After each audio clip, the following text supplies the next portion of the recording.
Hello there, folks. Hey, in this quick video today, we're going to use a Redline or HMS DA70 to talk CAN bus to a different device.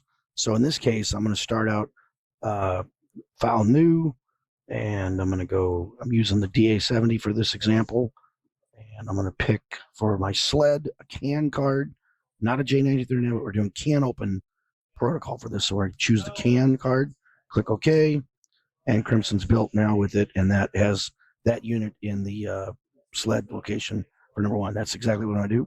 And then if I go to communications on this guy, and the communications, if I slide down here to the serial port, I can go right here, and I can pick my driver. Now, I should stop real quick. The device we're going to be talking to in this thing, and I don't have it live, but we're going to show you what I did the other day in a call, and I want to document this because I'm going to need to know this another time, so I might as well make a quick video. So we're using some kind of Scanreco device that we're using for this application, and I've got the manual for the product that they've shared with the customer and some things that I need to know. For one, what's the ID number and what's the baud rate by default. So I'm going to go back to Crimson here, and on the CAN port, I'm going to hit the pick button here. And for this first setup here, and this is what we did the other day in testing, we're using the CanOPEN protocol first for testing with this, and we're going to make this a SDO master. I should be full disclosure, I'm not a CAN person at all. I don't know much about this. I like beer cans, but this can's a little different. So this is what we did the other day in our test. We picked this driver here, and we went ahead and picked the baud rate of 250. And then here, under here, is the Scanreco device. So I'm going to go ahead and just call this for this test. Scanreco is what it's called, I guess. So the drop number in this case was 100. And then the customer had said somewhere, he talked to the Scanreco people, and they said it needs to have a start parameter. So we did this for our test. The other thing they noticed is that it couldn't be hit too fast with comms. 50 milliseconds was the fastest. So we went ahead and made this to 100, gave it a little bit of window, if you will.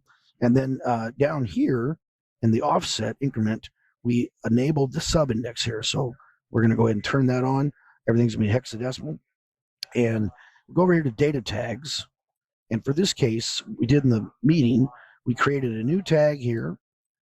And on the new tag, if I hit the pull down here, I can go to that Scanreco, and I get some stuff here. Now, one thing I learned about this is apparently the CanOPEN devices, they have some predefined registers that'll tell you the vendor ID number, the manufacturers, things that I really don't know. But I will tell you that the element we put in here was 1018, and then we had started with 0. So I went ahead and did this. We went ahead and made this 0, and I'm going to do this for our test here.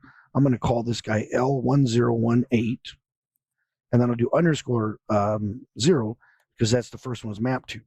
And we'll make this read only for this test. And then if I go, I don't know if this is going to work. I'm going to try the smart duplicate. Let me look. Okay, so I did a smart duplicate, this up to 1, but the sub index did not. So in our testing of the day, we made this number 1, and I believe we went all the way up to number 4. So I'm going to go ahead and do a couple of these here. So this one here will be number 2. I'm changing this reference here, and this one here will be number 3. And the last one, I'll make one more. Oops, got to click there.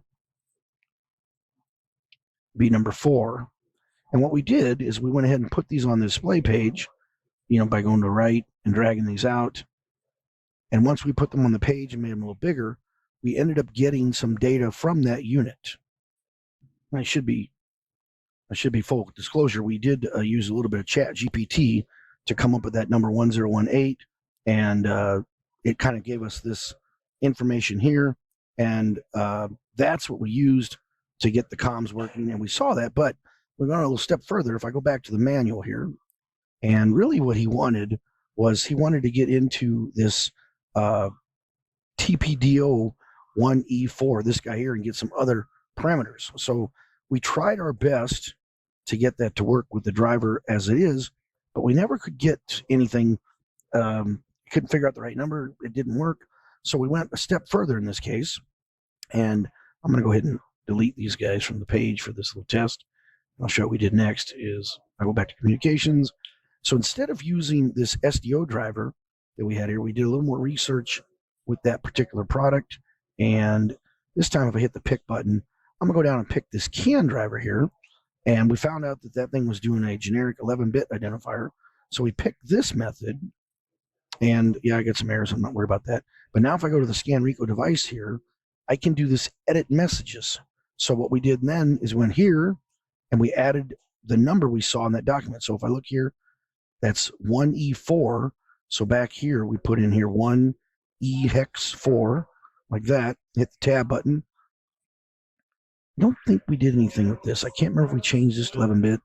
Description here, I just call this AI, for instance. All right. We didn't change anything there. Number of sub-elements. So this was important because if we go back to the manual here, there looks like there's 8. 1 through 7 is 8 in this case. So we changed this to 8. Oops. And then hit enter. And that allowed all this to be changeable. One thing here I'll notice, if I go back to the manual, these are all bytes. So we're going to make this here. These are all going to be 8 long here in this case. So I'll make all of them 8 like this. And that takes care of that. And then I'll go ahead and edit the message. That added it to it. That should be set up now. I'll click the OK button. And now if I go back to my data tags over here, notice they're all green or red because I changed the device. So I'm going to go ahead and temporarily get rid of all these back to square one. I shouldn't have any more errors. I don't. So if I add a new one here, go down to the, so that was the other part we did. Because this guy, the way the driver works, it can't pull. I'm going to add a gateway block here. And then on the block, hit the pick address. There is that message we declared earlier. I'm going to go ahead and click OK here. And I'll do a block size of 8. Now I got all of them 8 here. And what we did to get this then is, if I make this a little bigger, there they are. I'm going to go over here to data tags in this case. And back at the manual, I'm not going to name things, but this is byte 0 on up to here. And so in this case, if I go back to Crimson, let's just call this guy byte 0, for instance.